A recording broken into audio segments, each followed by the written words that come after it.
Hi, I'm Kirsten. Welcome to my book nook. Today I'm going to be talking about NEWTs, the Nastily Exhausting Wizarding Tests.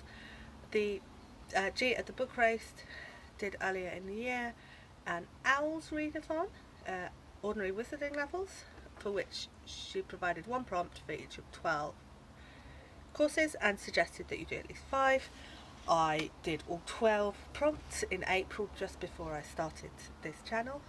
And this time round for the NEWTs, she's provided 3 prompts for each course. They're a bit harder, each prompt in order, and she suggests that perhaps you try and do one book from each of 3 categories and a further 2 books from one category.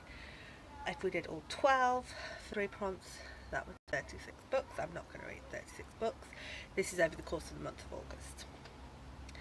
So, for example, if you're taking arithmancy, then your first book would be a book of at least 300 pages. Your second book would be a book that ends on an even number, and your third book would be a book which is not the first in its series. So for each course there's 3 books and they have to be read in order, which sounds reasonable. I have enough books to do 5 different courses. That's 15 books in total. I probably won't get to all of the books of all of the courses, but I'd like to at least pass 5, and I'd like to at least get to the end of, I think it's outstanding. I can't remember the grades, they're a bit weird. I'll write the text in, hopefully. Yes, so the first subject, this is my to read. So these are the books I'm planning to read in the course of doing my NEWTs, hopefully. So the first subject I'm doing is arithmancy, and for that the first prompt is a book of at least 300 pages. I've got Stranger Doomer by Laini Taylor. It is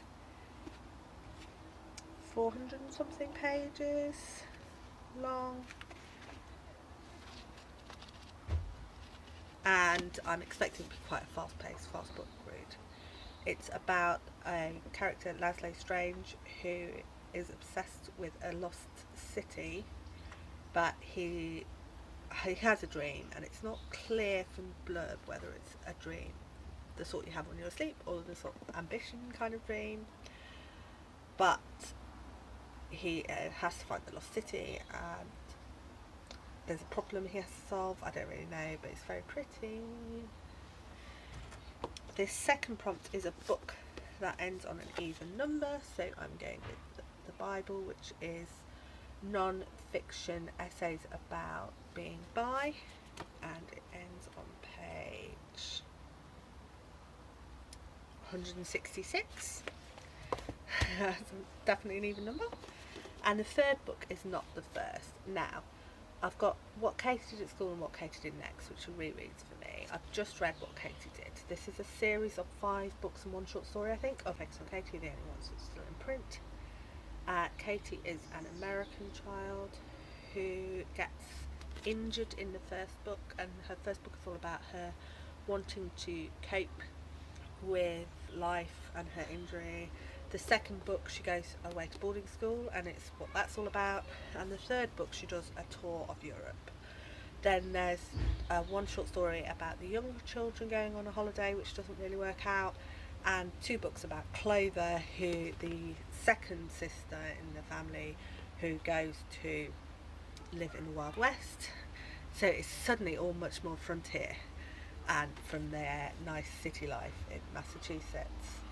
I don't know when it was written, but it's a very old book, completely out of copyright, so you can get the other books on Gutenberg, and I really loved them as a child.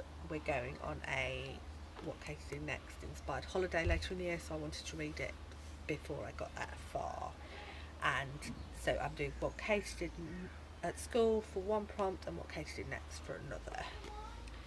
And I might switch which way round I do them, depending on which one I get to first. The second subject I'm doing is Charms, for which the first prompt is a book with magic. I've got Giants at the End of the World, which is short stories from last year's Worldcon, which I kind of meant to get to much sooner, but It's all Finnish story, Finnish writers, speculative fiction. There's bound to be some magic in there somewhere. The second is A Cover That Charmed You, and this is the sort of artwork I really love. So it's Joe at the Chalet School. It's a reread for me, except that it's a hardback upgrade, and look at it pretty. And I tend to, one of the things they suggested was you pick one that you might pick up if you do nothing about it. This is clearly a 30s school storybook, so that's exactly the kind of thing I love, so I will enjoy it. And the third was a book which will leave a mark, which I've got, Fair Play by Tove Jansson, which is a romance between two women in a long-standing relationship. I get the impression it's one of the ones where they've been in a relationship at the start and they're still in a happy relationship at the end, but I don't know. And I don't really know much about it, except it's queer contemporary by the woman who wrote The Moon, so that sounds good. The next thing I've got is History of Magic. The first prompt in History of Magic is a book which would not look out of place in Hogwarts Library, so I've got Fantastic Beasts and Where to Find Them, which we've had on our shelves for ages and I've just never actually got around to sitting down and reading it all the way through. The second book is a book which is at least 5 years old, for which I'm going with the what Katie did next, or if I get to this one first then I'll switch round, which is what Katie did at school. For the third prompt for History of Magic, it's got at least 400 pages long, and I've got A Prayer for Own Meanie by John Irving. It's about a boy who accidentally kills his friend's mum during a rounders match, and what happens next. I expect it to be very moving. I don't really know much else about it, but lots of people have good reports of it. The next prompt I have is Muggle Studies, for which the prompts are a book by one of my favourite authors. So I've got The New House Mistress by Eleanor and Brent Dyer. It's a standalone school story published in, this copy says 1953 in the front. I don't know when it was originally published, it might well be 1953. Look, it's got a happy birthday, oh no, happy Christmas marking. The second prompt is a biography, which I've got Redefining Realness by Janet Mock, which is an autobiography about Mock is a trans woman and her struggles to be accepted, and that was a Kickstarter which, if you got the right level, then they sent books into prisons at a time when prisons were getting rid of books all over the place. So I really wanted to be part of the solution of pushing books into prisons, but I haven't read it. And retelling is the third prompt. So I've got The Queen of Innis Lear, which is a retelling of King Lear in space, and it's so pretty. Last subject I've got is Transfiguration, for which the first prompt is a book with a grey cover. I've got Coastlines by Joanne Harris. There's not really much to show, it's just plain grey.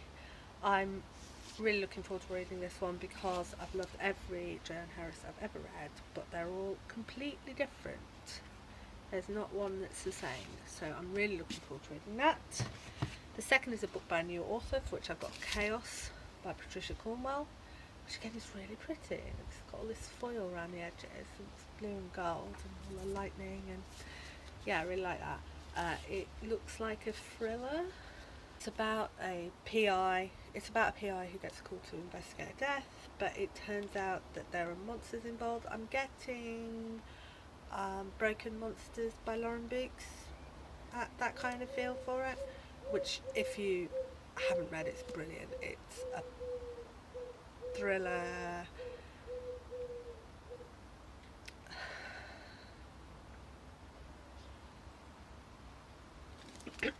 it's a thriller about a serial killer, and people and monsters keep turning up, but there might be missing humans and there might be something else going on, and it's really well written. So I'm really got high hopes for this because I keep hearing good things about Patricia Cornwell, and This one looks quite nice.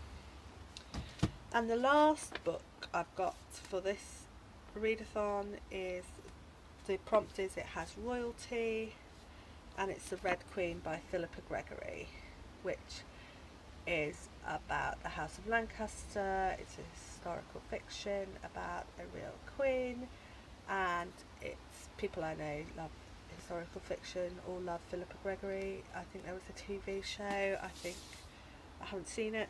Oh yeah, look, it says major BBC TV series on the front. I haven't seen it. I haven't read any Philippa Gregory before. I haven't read any historical fiction for a while, so it's been something completely different. So I'm not sure how many of those I'll get to. I'm not sure, I won't switch them up a bit, but that's what I've got. 15 books for the month of August. I'm hoping to at least read one from each category. I'm hoping to finish at least one category, and I'll see, other than that, I'll see how it goes. And as I said, I might switch the two Susan Coolidges, and I might just mess up with everything. So I'll let you know how I'm getting on. If you're tempted to do the NEWTs, let me know. If you've done the owls, how did you feel about that? If you haven't done the owls, do you want to go back and do those? I don't know. Apparently this is going to be an annual thing though. I really enjoyed the owls. I love having these kind of lists to go by because it gives me some sort of order to what I'm going to read next. Let me know if there's any of those books that I'm about to read that you're really excited to hear more about. I'll see what I can do, and I will see you soon. Bye.